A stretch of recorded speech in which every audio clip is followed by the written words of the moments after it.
Hello students, welcome to my channel. இப்போ என்ன பார்க்குறோன்னா 12th accountancy chapter 4ல exercise sum 9 annuity method பார்க்குறோம்.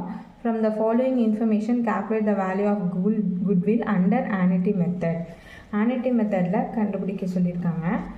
இதில் என்ன இன்ஃபர்மேஷன் கொடுத்துருக்காங்கன்னா ஆவரேஜ் ப்ராஃபிட் வந்து 14,000 கொடுத்துருக்காங்க, நார்மல் ப்ராஃபிட்டும் 4,000 கொடுத்துட்டாங்க, நார்மல் ரேட் ஆஃப் ரிட்டர்னும் 15% கொடுத்துருக்காங்க, year of purchase of goodwill அது 5 இயர்ஸ் கொடுத்துருக்காங்க.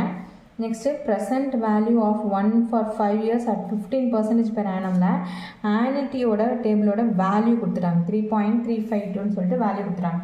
அப்போ எல்லாமே இன்ஃபர்மேஷன் வந்து கொடுத்துட்டாங்க. நம்ம டேரெக்டாக ஃபார்முலா அப்ளை பண்ணி ஆனிட்டி மெத்தட் போட வேண்டியதான். ஓகேவா?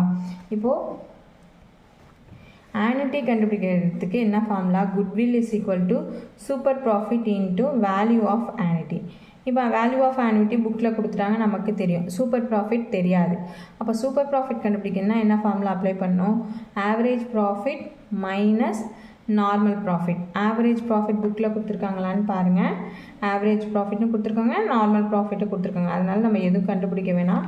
இப்போ டேரெக்டாக அப்ளை பண்ண வேண்டியதான். 14,000 மைனஸ் நார்மல் ப்ராஃபிட்டோட வேல்யூ 4,000 இஸ் ஈக்குவல் டு ₹10,000 கிடைக்கும். அதை வச்சு என்ன பண்ணுவோம்? சூப்பர் ப்ராஃபிட் கிடச்சிச்சா, இதை வச்சு குட்வில்ல அப்ளை பண்ண போகிறோம். Goodwill is equal to super profit into value of annuity. Super profit எவ்வளவு? 10,000 இன்ட்டு 3.3520 வேல்யூ கொடுத்துருக்காங்க பாருங்கள் புக்கில் 3.352.